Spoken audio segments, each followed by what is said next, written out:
ठीक है जी। तो हम लोगों ने पहले क्या क्या पढ़ा था वो जल्दी से बता दो एक बार।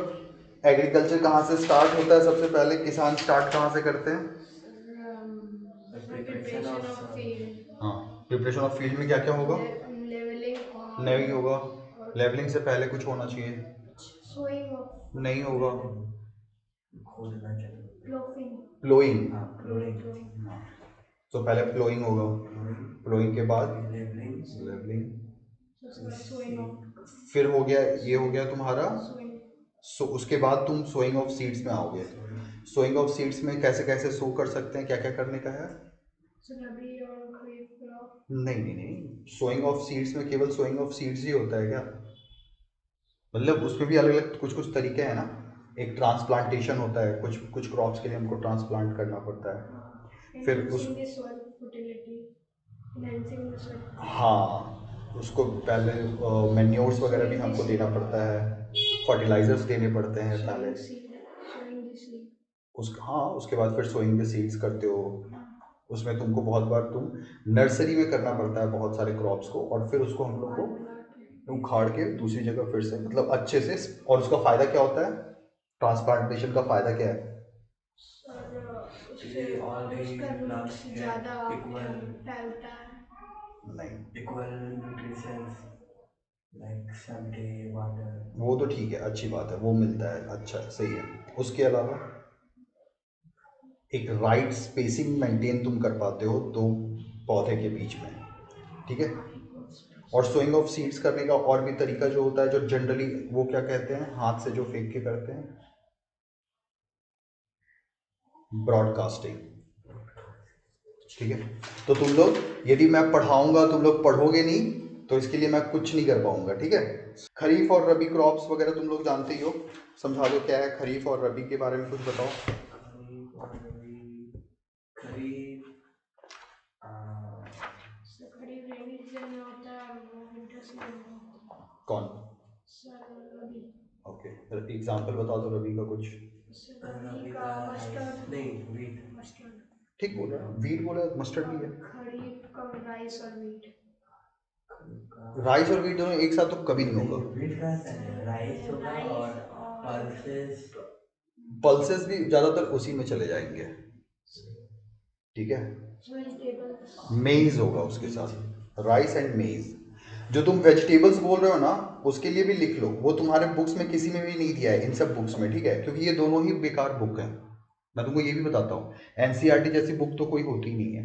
सो ये स्कूल्स अपना बिजनेस करने के लिए क्या करते हैं, एक अलग ही टाइप का पब्लिशर्स और ये वो चलाते हैं, एंड उसमें अपना वो कमीशंस लेते वगैरह हैं, जो भी है वट एवर। सो एक और होता है क्रॉप, वो होता है जैद क्रॉप्स।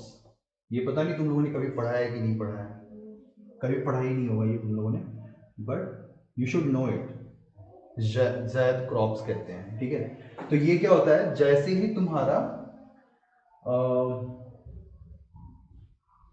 ये जो अभी तुम्हारा अभी क्या कटेगा, अभी जो हार्वेस्ट हो रहा है वो क्या हार्वेस्ट हो रहा है? वीट। कौन सा क्रॉप है, किस टाइप का क्रॉप है, रबी है खरीफ है? खरीफ।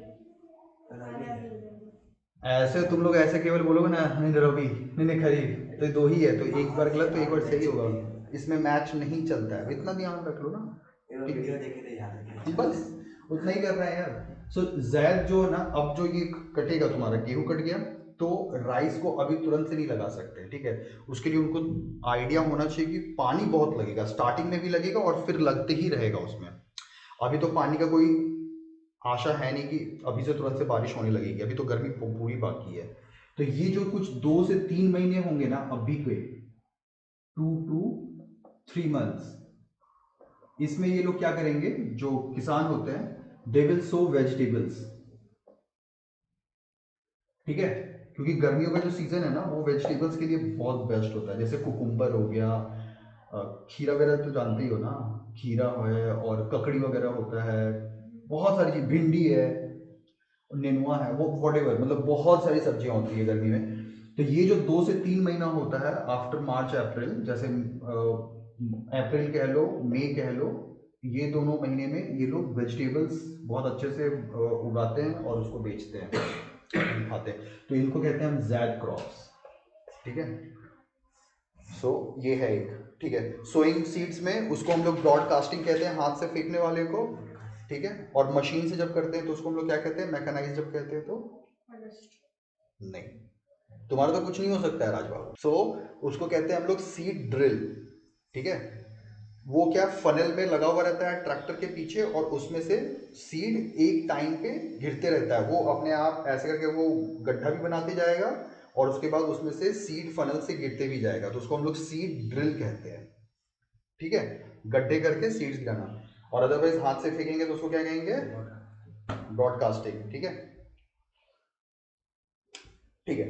और ट्रांसप्लांटेशन तुम लोगों ने देख ही लिया, ट्रांसप्लांटेशन भी हम लोग करते हैं। तो ये सब सोइंग सीड्स का हिस्सा है, ये जो नॉलेज है अभी जो हम लोगों ने बात करा। इम्प्रूविंग सॉइल फर्टिलिटी कैसे करेंगे ये बता दो जल्दी से हमको। इम्प्रूविंग सॉइल फर्टिलिटी कैसे करोगे बताओ। यस, ये एक तरीका है, वेरी गुड है, आगे बढ़ो। जैसे मैन्योर होगा वैसे फर्टिलाइजर से भी कर सकते हो। यस, और भी तुम लोग को कुछ अलग बताया था, ये तो हो गया मैन्योर एंड फर्टिलाइजर, इसको साइड करो। दूसरा एक नेचुरल तरीका होता है वो बताओ। ये भी वही हो गया, मैन्योर में चला गया वो। प्लांट और कौन सा प्लांट? फैलोलैंड बताया था, अब बोलो नहीं बताया था उसमें, देखो फैलोलैंड यदि लिखा होगा तो तुमको दिखेगा उसमें फैलोलैंड, और नहीं तो मेरे वीडियो रिकॉर्डिंग में जरूर तुम देख सकते हो, ठीक है। So it's a फैलोलैंड। फैलोलैंड में क्या करते हैं बताओ।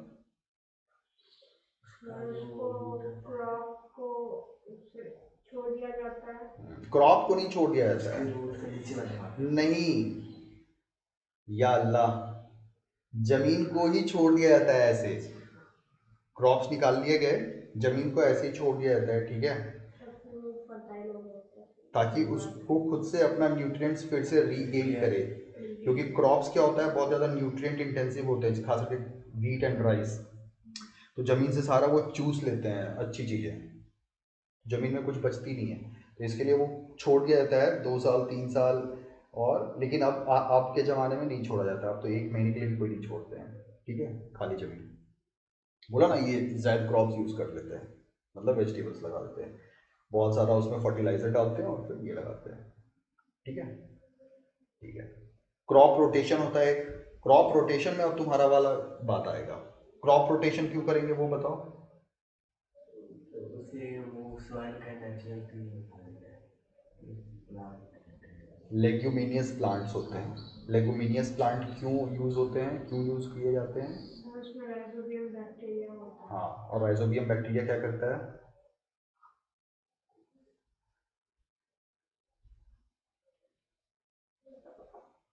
ये जो तुम्हारा लेग्यूमिनियस प्लांट्स होता है, और लेग्यूमिनियस प्लांट्स कौन से होते हैं ये बताओ, कम से कम ये तो बता दो, शायद याद हो। जो पल्सेस होते हैं खास करके वो होते हैं तुम्हारे लेग्यूमिनियस प्लांट्स, और इनके रूट्स में क्या होता है, नहीं नहीं मिनरल्स नहीं होता, राइजोबियम बैक्टीरिया होता है। एंड ये बैक्टीरिया क्या करता है, जो हवा में नाइट्रोजन है उस नाइट्रोजन को ये कोई एक ऐसे कंपाउंड में चेंज कर देता है, तोड़ देता है, नाइट्रेट्स वगैरह में तोड़ देता है, जो कि ये पल्सेस उसको यूज कर सकते हैं एज अ प्रोटीन, क्योंकि नाइट्रोजन मतलब प्रोटीन, इसी से प्रोटीन बनता है ना। सो यदि ये सब हम पेड़ नहीं लगाएंगे, इस टाइप के क्रॉप्स हम नहीं लगाएंगे, तो क्या होगा, हमको एक्स्ट्रा यूरिया वगैरह देना पड़ता है, यूरिया फर्टिलाइजर, और आएगा आगे तुम्हारे शायद बुक में है ये, या पता नहीं शायद 9-10 में होगा।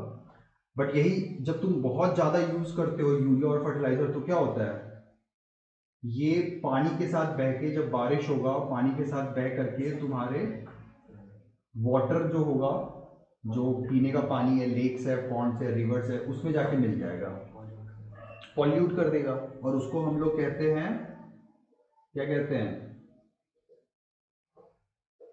यूट्रोफिकेशन, ठीक है ना। तो केवल हाँ बोलने से नहीं होगा, इसको लिखने से होगा, क्योंकि लिखने के बाद भी तुम लोग को याद नहीं होता है, तो नहीं लिखोगे तब तो कुछ नहीं हो सकता है तुम लोग का। तो इसको लिखो कम से कम।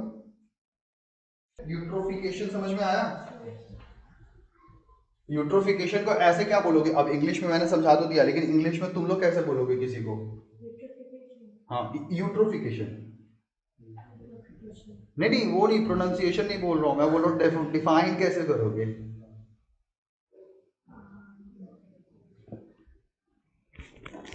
यूट्रोफिकेशन का मतलब हुआ excess accumulation of chemical fertilizers in water.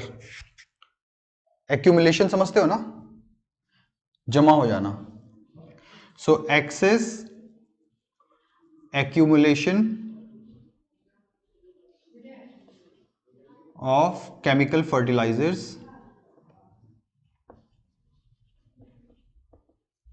In water, ठीक है?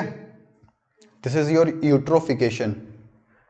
यूरिया और फर्टिलाइजर ये सब जब ज़्यादा डालते हैं ना, तो क्या होता है, यदि किसान को समझ में आएगा कि हम पल्सेस लगाएं या ऐसे वाले लगाएं जो लेग्यूमिनियस प्लांट हो, जिनके रूट्स में आराम से राइजोबियम बैक्टीरिया हो और वो लोग नाइट्रोजन को अच्छे से फिक्स कर लें, तो क्या होता है, ये हटाने के बाद भी, इसका हार्वेस्ट करने के बाद भी, इनको यदि तुमने छोड़ दिया ना, इसके स्टेम को, ये जो ऊपर का फल है वो तुमने कट कर लिया हार्वेस्ट में, यदि ये भी छोड़ दिया जमीन में और इसको इसी में डाल करके फिर से तुमने प्लो कर दिया, लेवलिंग कर दिया, तो इसके अंदर जो रूट्स हैं, इसमें जो यहाँ पे नाइट्रोजन फिक्सिंग ये बैक्टीरिया है ना, ये रहेंगे इसके अंदर के जो नाइट्रेट्स हैं, और फिर जो तुम दूसरा क्रॉप लगाओगे ना, ये उसको हेल्प करेगा ग्रो करने में और इसके फल को अच्छा देगा। तो तुमको यूरिया और फर्टिलाइजर कम यूज करना पड़ेगा, और वो कम करोगे तो तुम्हारा क्या होगा, यूट्रोफिकेशन कम होगा। क्योंकि यूट्रोफिकेशन होगा तो पीने में भी तुम इसी को यूज करोगे, तो तुम्ही को वो फर्टिलाइजर पीने को मिल रहा है, इवन जो फिश उसमें होंगे वो भी मर रहे होंगे, है ना? सो इसके लिए ये दिस इज बैड। रेन होगा तब तो वाटर तो लगी सॉइल में नजर आएगा, फर्टिलाइजर लगेगा। फिर से अच्छे से बोलो।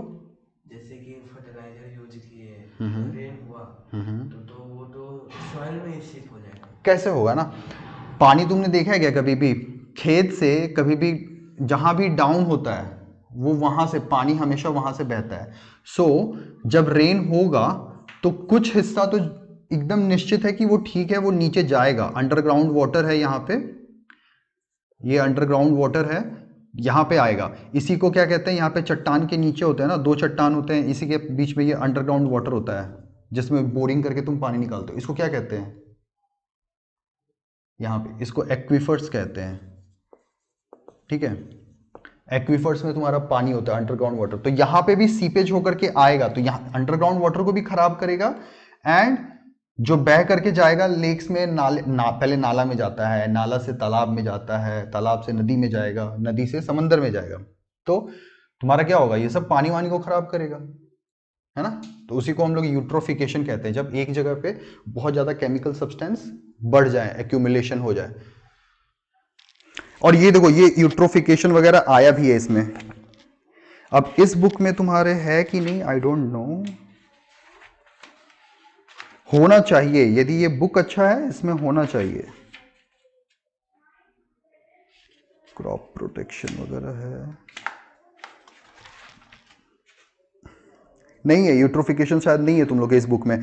तो बताओ, मैंने तुम लोगों को बहुत अच्छे से और बहुत ज्यादा पढ़ाया है कि तुम लोग का यदि ओलंपियाड वगैरह में भी आएगा ना इस टॉपिक से, तुम लोग सारे क्वेश्चन कर सकते हो, ठीक है? अब लेकिन ठीक है, अब मुझे यदि इस बुक से पढ़ाना है तो मुझे कुछ दिक्कत ही नहीं है, मैं तो शायद आधे आधे घंटे में सब खत्म कर दूंगा, क्योंकि इसमें कुछ है भी नहीं पढ़ाने लायक। देखो ना, इसमें फ्लोइंग भी, लेवलिंग भी, सब बस ऐसे करके बस लिख दिया है।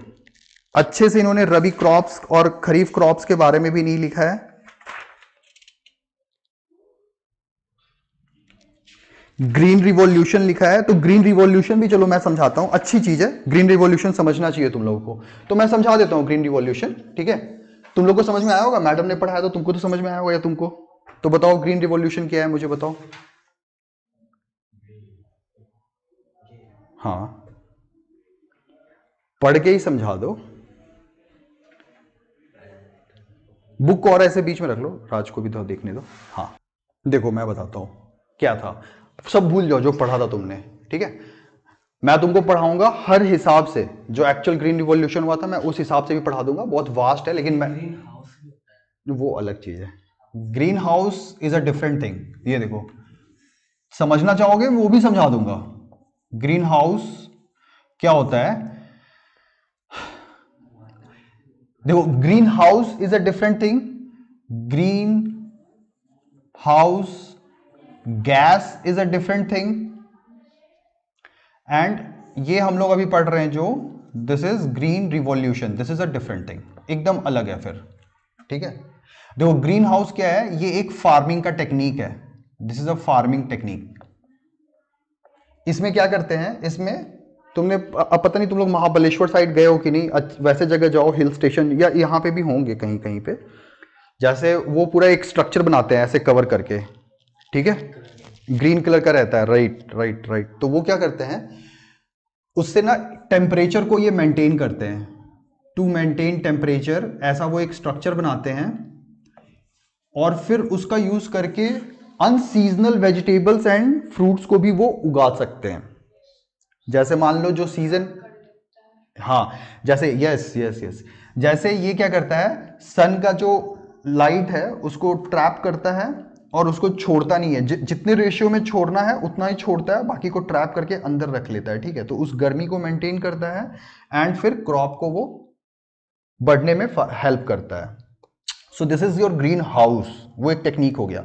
बट ये निकला है ग्रीन हाउस, एक गैस जो काम होता है ना उससे निकला है। ये क्या होता है, ग्रीन हाउस गैस भी क्या करता है, ग्रीन हाउस गैस क्या करता है, ये भी वही करता है, ये ट्रैप कर लेता है हमारे सन के रिफ्लेक्टिंग हीट को, जो हमारे अर्थ पे, यहाँ पे ये सन है, इसका हीट यहाँ पे टकराया अर्थ पे एंड ये यहाँ से लौट करके फिर जाना भी चाहिए इसको, हाँ, बट ये लौट करके जाते समय क्या होता है, यहाँ पे एक गैस की चादर है, ये मान लो, और ये गैस की चादर इसको रोक लेगी, तो रोक लेगी तो क्या होगा, टेम्परेचर इसका इंक्रीज होगा, यहाँ पे टेम्परेचर इंक्रीज होगा तो जो भी यहाँ पे बर्फ है, ग्लेशियर्स समझते हो, ग्लेशियर्स होता है ना, हाँ, सो ग्लेशियर्स बर्फ के बहुत बड़े बड़े चट्टान होते हैं, जब ये पिघल जाएंगे तो क्या होगा, ओशन में ही पिघल के आएगा, यहाँ पे मान लो ओशन है तो ओशन का वाटर लेवल बढ़ेगा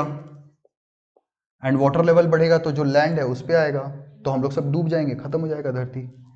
सो इसलिए ग्रीन हाउस गैस बहुत हार्मफुल है, दिक्कत है हम लोगों के लिए, ठीक है। उसी के कारण, इस ग्रीन हाउस गैस के कारण ही क्या होता है, जो हम लोग कहते हैं ग्लोबल वार्मिंग, ठीक है। और ये गैस का एग्जाम्पल भी तुम लोग को समझना है तो SO2, NO2, थोड़ा बहुत CO2, ये सब मेन है, एंड वाटर वेपर भी ये होता है जो रोकता है बहुत ज़्यादा इसको। सो SO2 NO2 ज़्यादातर निकलते हैं व्हीकल्स के कंबशन से या फैक्ट्री से निकलते हैं ये सब, इसलिए नहीं कहते हैं बाइक्स और ये सबको कम यूज़ करो एंड मतलब डीजल वीजल वालों कम यूज़ करो, इलेक्ट्रिसिटी को ज़्यादा यूज़ करो, या फिर शेयरिंग वाला यूज़ करो व्हीकल्स ज़्यादा, है ना, जैसे ट्रेन्स वगैरह यूज़ करो ताकि बाइक्स कार्स कम निकले रोड पे और ये कम निकले, है ना, तो ये बोला जाता है। तो this is green house gas, तो ये हो गया। बट ग्रीन रिवॉल्यूशन क्या था,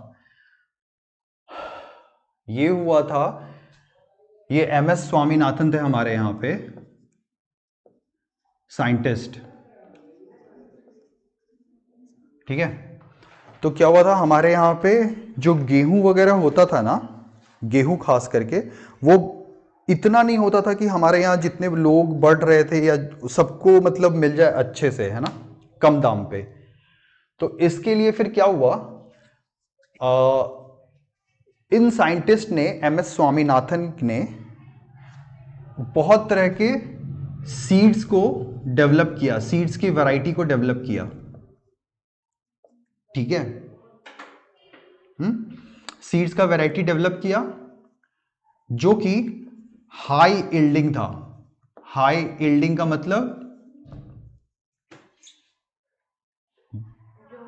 जिसकी प्रोडक्टिविटी बहुत ज्यादा हो, मेल्टिंग नहीं रे बाबा, मतलब क्रॉप एक निकला है, मान लो पहले एक क्रॉप निकलता था उसमें से 10 गेहूं के दाने निकलते थे, इन्होंने ऐसा सीड निकाला जिससे एक निकलेगा ना यदि क्रॉप तो उससे 100 निकल जाएंगे, 10 टाइम्स मोर प्रोडक्टिविटी हो सकती है। तो उसको हम लोग हाई यील्ड कहते हैं। यील्ड का मतलब प्रोडक्टिविटी।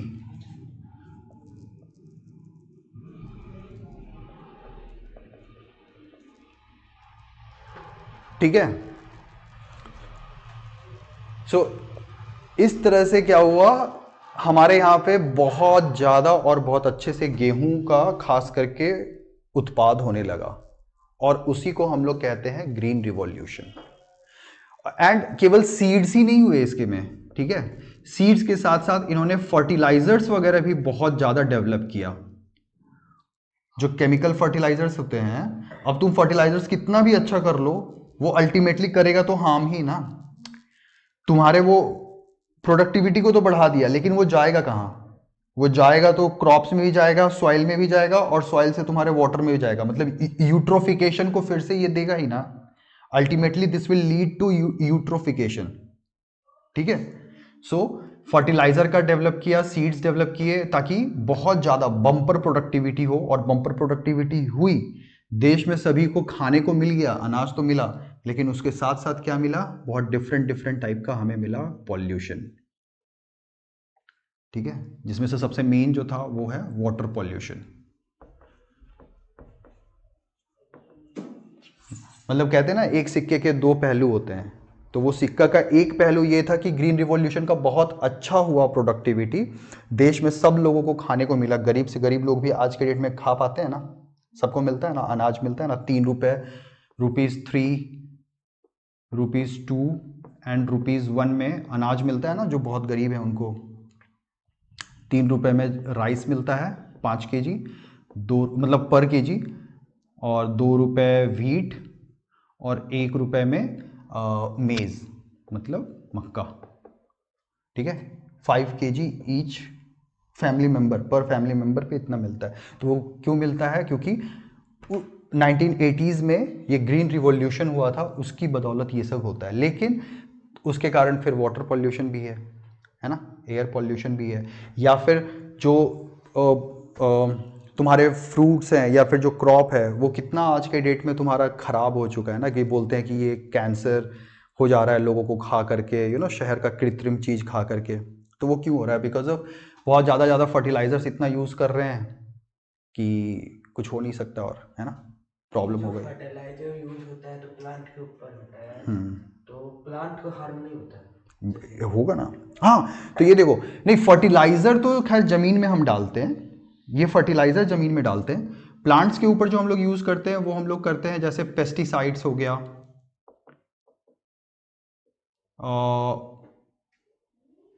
पेस्टिसाइड्स, और ये तो हो गया पेस्ट्स के लिए।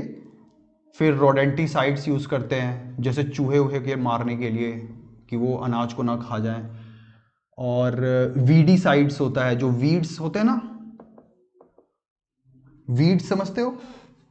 वीड्स का मतलब एकदम नॉर्मल इंग्लिश है, एकदम नॉर्मल। वीड्स का मतलब होता है अनवांटेड प्लांट्स। तुम लोग तुम्हारे फादर के जैसे कुछ कुछ लगाते हैं ना, उसमें देखते हो कभी कभी जमीन में कुछ भी ऐसे ऐसे घास वास कुछ और आ जाता है, जो तुम्हारे फादर जाकर के उसको उखाड़ते होंगे। तो वो वीड्स हैं, उसको हटाने को ही वो वीडीसाइड से हटाया जाता है, या तो मैनुअल तुम उसको जा करके उखाड़ो, या वीडीसाइड्स छीट दो, तो वो सारे मर जाएंगे, अनवांटेड वाले प्लांट्स मर जाएंगे। ठीक है, तो क्यों इसको हटाना जरूरी है? उसका तो हटाना जरूरी है, घास को। क्यों? हाँ, क्यों? तो अगर वो घास लेगा तो उसको न्यूट्रिशन ज़्यादा वो ले लेगा, हाँ, और जो प्लांट यस, मिलेगा वो नहीं होगा। यस, तो न्यूट्रिशन शेयर हो जाएगा ना, और वो तो हम नहीं चाहते हैं, वो तो बकवास हो जाएगा। वो तो मेरा जो एक्चुअल अच्छा वाला जो फ्रूट्स है, वेजिटेबल है, वो नहीं होगा, या क्रॉप्स नहीं होगा, और वीडीसाइड्स फल फूलेगा, है ना। तो इसके लिए इसको हटाना भी जरूरी है। तो ये सब जो है, ये सब हम लोग प्लांट्स जब हो जाता है तब हम लोग छींटते हैं। तो ये तो खैर बहुत ज्यादा हार्मफुल है ह्यूमन बींग्स के लिए, एकदम कैंसरस है ये। फर्टिलाइजर जो है वो डायरेक्टली कैंसरस नहीं है, डायरेक्टली एकदम हार्मफुल नहीं है हमारे लिए, ह्यूमन बॉडी के लिए या क्रॉप्स के लिए। वो तो क्रॉप्स के लिए बहुत फायदेमंद है फर्टिलाइजर, क्योंकि ये नाइट्रोजन वगैरह देता है। एनपीके वो पढ़ा था ना उस दिन, एनपीके भी लिखवाया होगा तुम लोगों, मैंने नाइट्रोजन, फॉस्फोरस एंड पोटेशियम, ठीक है, के इज पोटेशियम। सो NPK तो बहुत अच्छा होता है प्लांट्स के लिए, उनको ताकत मिलती है वो नेचुरल ना। Manure is natural, manure, but fertilizer is chemically made, ठीक है। तो मैन्योर इज नेचुरल, तुमने गोबर से मैन्योर को बना लिया, या ह्यूमन वेस्ट से मैंने बताया था ना उस दिन, उससे भी बनाया जाता है। सीवेज के जो भी वो हैं, उसको क्या कहते हैं? Biodegradable waste. ना बायोडिग्रेडेबल वेस्ट तो कहते ही हैं, लेकिन वो स्लज कहते हैं ना, स्लज भी बताया था तुम लोगों को। तो स्लज में क्या करते हैं, माइक्रो ऑर्गेनिज्म छोड़ देते हैं, बैक्टीरिया छोड़ जाते हैं, ठीक है, और फिर वो इस स्लज को क्या करता है, कंपोस्ट बना देता है, एंड ये कंपोस्ट फिर हम लोग फार्म में दे देते हैं, खेत में, है ना। सो ये होता है तुम्हारा। तुम लोगों ने ये सब लिखा था कि नहीं लिखा है? यदि नहीं लिखा है तो कम से कम वीडियो देखो यार, है ना। वीडियो देख करके कम से कम उसको रिवाइज किया करो, तब तुम लोग को मजा आएगा। देखो इसमें तो फिर कुछ और है भी नहीं यार, ये तुम्हारे चैप्टर, तुम्हारे बुक्स में तो कुछ दिया ही नहीं है। प्रिपरेशन ऑफ सॉइल लिखा है इन्होंने, वो सब हम लोगों ने ऐसे ही कर लिया, उससे ज़्यादा ही किया है हम लोगों ने। प्लोइंग है, लेवलिंग है, सोइंग ऑफ सीड्स है, वो भी पूरा कर लिया हमने अच्छे से। उतना अच्छे से इसमें और दिया भी नहीं है सोइंग ऑफ सीड्स, ठीक है। फिर replenishment of nutrients in the soil, इसमें फैलोइंग इसमें भी दिया है, क्रॉप रोटेशन दिया है, मिक्स्ड क्रॉपिंग दिया है, मैन्योर एंड फर्टिलाइजर दिया है। तो बताओ क्या बचा है यार, सब तो हम लोगों ने पढ़ा ही है, लगभग सब पढ़ा था। फर्टिलाइजर्स तुमको देखो, अब देखो जो तुमने मुझसे पूछा वो वहां पे लिखा हुआ है, पेज नंबर 12 में जाओ और सबसे लास्ट में जाओ, राइट हैंड साइड नीचे सबसे फर्टिलाइजर्स, और ऊपर मैन्योर के बारे में है, यहाँ यहाँ नहीं, यहाँ ये ऊपर मैन्योर के बारे में देखो लिखा हुआ है, और वहाँ फर्टिलाइजर। तो मैन्योर के बारे में सीधा पढ़ लो, तो it's an organic compound obtained by the decomposition of plant and animal waste by microbes. ये मैंने बोला ना, माइक्रो ऑर्गेनिज्म हम लोग इस मैन्योर में लगाएंगे, और ये इसको कंपोस्ट बना देता है। और कंपोस्ट जो होता है वो पाउडर फॉर्म में होता है, मतलब इतना वो उसको तोड़ देता है ना माइक्रो ऑर्गेनिज्म की, वो ऐसे हो जाते हैं, और फिर उससे हम लोग फार्म में डाल सकते हैं। तो वही इन्होंने यहाँ पे देखो कंपोस्ट लिखा भी है, the most commonly used manure is compost, ठीक है।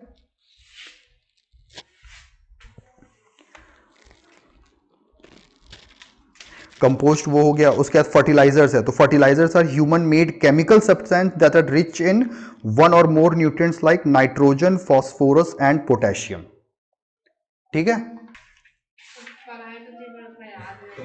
देखो इसमें कुछ लिखा भी नहीं है, as the population grew the need for food also grew, ठीक है। जैसे जैसे पॉपुलेशन बढ़ी वैसे वैसे जरूरत फूड की भी बढ़ी। Multiple attempts were made throughout the world to meet the demand of hunger. पूरी दुनिया में ये बहुत ज्यादा अटेम्प्ट्स हुए कि कैसे इस भूख की जो डिमांड है उसको मीट किया जाए, उसको मतलब संभव किया जाए कि ठीक है भैया इससे हम लोग निपटते हैं।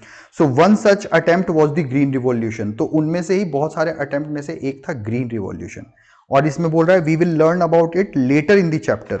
तो लेटर इन द चैप्टर कहाँ है, थोड़ा देखे भाई। सेरीकल्चर क्या होता है? हाँ, सेरीकल्चर सेरीकल्चर होता है जब तुम्हारा जो सिल्क निकाला जाता है ना, सिल्क कैसे निकलता है, सिल्क वॉर्म से, कीड़े होते हैं, इसी को हम लोग कहते हैं, इसका जो हम लोग खेती करते हैं इसकी, इसको हम लोग कहते हैं सेरीकल्चर। ये सब तो यार तुम लोग बहुत पहले 6 वीक्स में ही पढ़े होगे यार सेरीकल्चर। देखो मेरे से पढ़ने का फायदा तुमको कब होगा पता है, दिया है क्या? Last page number 16। हाँ हाँ। So there has been tremendous increase in the production of wheat crop in India. Wheat के बारे में ही बोला है ना, wheat crop in India in the last few decades, this is called green revolution. इतना ही इन्होंने बता दिया, ये नहीं MS स्वामीनाथन के बारे में बताया गया, लिखा है क्या कहीं इन्होंने? ऊपर भी है और हाँ, लेकिन MS स्वामीनाथन वगैरह कुछ नहीं, इन्होंने कुछ नहीं बताया, वो सब सब खा गए ये, ठीक है। वही है, पहले वाला तो खैर वही है, पॉपुलेशन हमारा इंक्रीज कर रहा था तो क्रॉप्स मिल नहीं रहे थे उतने खिलाने के लिए गरीबों को, तो क्या करते, तो फिर इन्होंने बोला कि ठीक है हम use of better crop variety बनाएंगे, जो मैंने बताया ना सीड की वैरायटीज इन्होंने डेवलप करी। फिर proper use of fertilizer and manure, providing better irrigation facility, तो यही सब है तुम्हारा। और फिर तो ये सब कैसे हुआ, किसके अंदर हुआ, तो बेसिकली MS स्वामीनाथन थे साइंटिस्ट, उन्हीं के अंदर हुआ ये सब काम, ठीक है।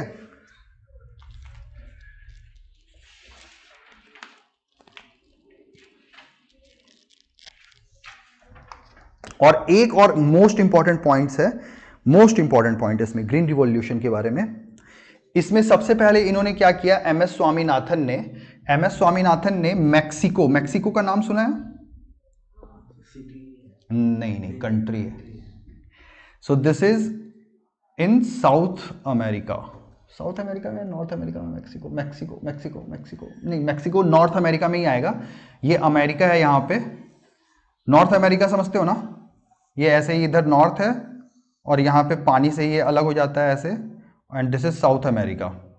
सो ये नॉर्थ अमेरिका में ही नीचे मैक्सिको है, ऊपर USA है और इधर कनाडा है, ठीक है। इधर पैसिफिक है, पैसिफिक ओशन, यहाँ जापान है, फिर इधर इंडिया आ जाता है धीरे धीरे। और इधर है तुम्हारा अटलांटिक ओशन, यहाँ पे है तुम्हारा इंग्लैंड वगैरह है, UK and all those Europe है कंट्रीज यहाँ पे, ठीक है। सो ये जो मैक्सिको कंट्री है, यहाँ पे आज के डेट में भी और उस समय भी वीट का प्रोडक्शन बहुत बम्पर होता था, ठीक है, बहुत ज़्यादा। तो यहाँ से सीड्स को मंगाया उन्होंने, कहाँ, इंडिया, UK, यूरोप, फिर यहाँ पे तुम्हारा आ जाएगा UAE और फिर आएगा यहाँ पे इंडिया हमारा, ठीक है। सो यहाँ से इन्होंने मंगाया सीड्स को, और इन सीड्स का क्या किया, क्रॉस, ठीक है। क्रॉस करने का मतलब क्या होता है, मेल और फीमेल मिलाएंगे और उसमें से ये कुछ और निकालने की कोशिश करते हैं, ठीक है। मतलब it's a hit and trial method, ठीक है। तो ये इधर से कुछ इन्होंने इधर के सीड्स को लाया जो हाई यील्डिंग थे, और अपने यहाँ के सीड्स को मिलाया, इन्होंने क्रॉस किया, और इनका एक सक्सेस हो गया बढ़िया सा, कि जिसमें से बहुत खतरनाक, जिसमें कीड़े भी कम लग रहे थे और खराब भी कम हो रहा था और वो हाई यील्डिंग भी था, तो हो गया इनके लिए ये बढ़िया सा काम। सो ये याद रखना है कि मैक्सिको से इन्होंने सीड ला करके और उसका क्रॉस डेवलपमेंट किया था, क्रॉस ब्रीड कहते हैं, वो किया था इन्होंने।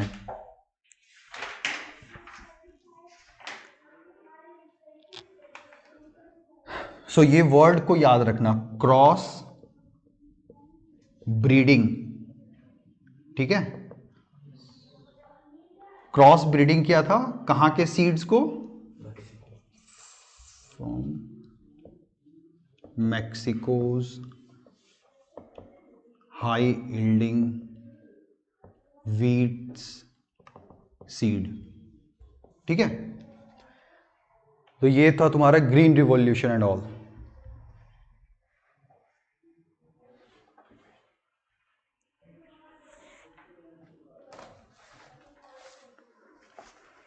और इनका क्या है इसमें, हम लोग और कुछ है इसमें जो हम लोगों को पढ़ना है। इरिगेशन वगैरह हमने नहीं पढ़ा था, हम लोग इरिगेशन पढ़ेंगे आज, कर लो ये। इस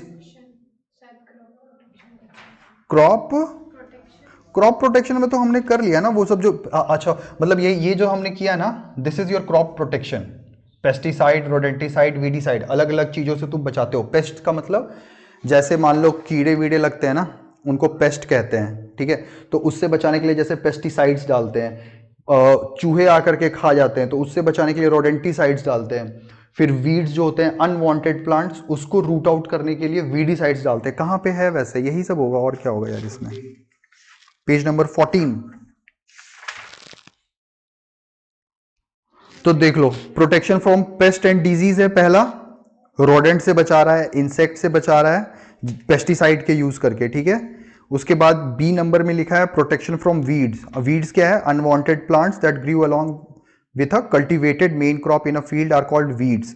तो वीड्स को कैसे हटाते हैं? एक तो मैकेनिकल मेथड है, ठीक है, मैकेनिकल मेथड हाथ से, है ना, वो जो खुरपी कहते हो, या तो उससे निकाल लो, या फिर केमिकल मेथड। केमिकल मेथड में क्या है? वीडीसाइड्स है, वीडीसाइड्स छीट दो और उससे वो वीड्स मर जाएंगे, क्रॉप्स तुम्हारे बचे रह जाएंगे। खत्म हो गया तुम्हारा ये प्रिकॉशन। उसका मतलब क्या होता हाँ, अच्छा, प्रिकॉशन का मतलब नहीं समझते हो? तुम भी नहीं समझते हो? प्रिकॉशन नहीं समझ रहे हो? प्रिकॉशन कभी नहीं, तुम लोग के टीचर ने भी यूज नहीं किया प्रिकॉशन वर्ड कभी।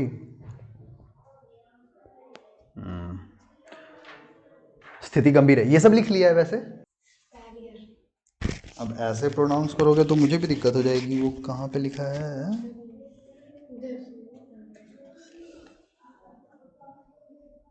विथ अ स्प्रेयर है यार। रेन शुड बी पहले ये इतना ही तो समझा दो, पहले इतना ही समझाओ। एक पॉइंट तुमने पढ़ लिया ना, उसको तो समझाओ। अब रोशन समझाएगा या तुम समझाओ, जो भी एक। हाँ हाँ, चलो ये भी ठीक है, एक एक पढ़ेगा, एक दूसरा समझाएगा। बताओ। तुम लोगों को एक और चीज बताता हूँ, जिस दिन तुम लोगों की रीडिंग अच्छी, अच्छा ये चीज तुम लोगों को कब करना चाहिए था पता है? तुम लोगों को सबसे बुरा कब लगेगा पता है राज बाबू? सर मेरा कुछ हार्ड वर्ड है। नहीं नहीं, हार्ड वर्ड नहीं, मैं तुमको एक बात बताता हूँ। तुम ये बात अपनी मम्मी पापा को जरूर जाकर के बताओगे। मैं अपनी बेटी को यदि बुलाऊंगा, 6 स्टैंडर्ड में है वो, ठीक है, और इसका नहीं, 10 क्लास का मैं बुक उसको पढ़वाऊंगा। उसका मैथ तो 8 या 9 तक का मैथ्स उसका रेडी है, ठीक है, और इंग्लिश तो मैं उसको न्यूज़पेपर भी पढ़वाऊंगा ना, वो भी पढ़ लेगी, और उसमें से 80% का वो मीनिंग भी बता देगी। ये सब बुक्स का तो जरूर बता देगी सब, ठीक है। क्यों?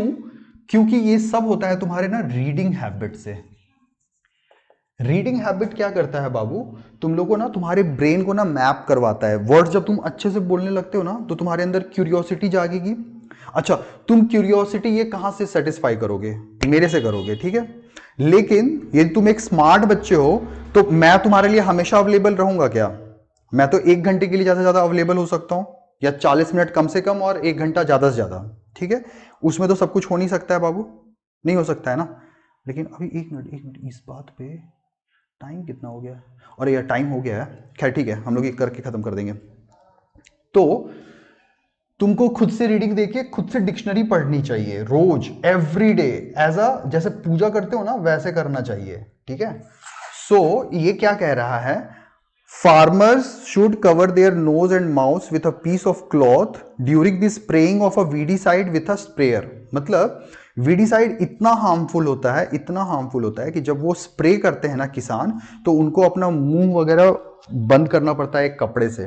तुम लोगों ने देखा भी होगा यार, वीडियो में देखा होगा, फोटोज में देखा होगा, ऐसे, हाँ, घर ऐसे मुंह को बंद करके ही ये ऐसे करके स्प्रे मारा जाता है, ठीक है, नहीं पीठ पे लटका हुआ रहता है, तो ये करना पड़ता है, इतना हार्मफुल होता है, ठीक है।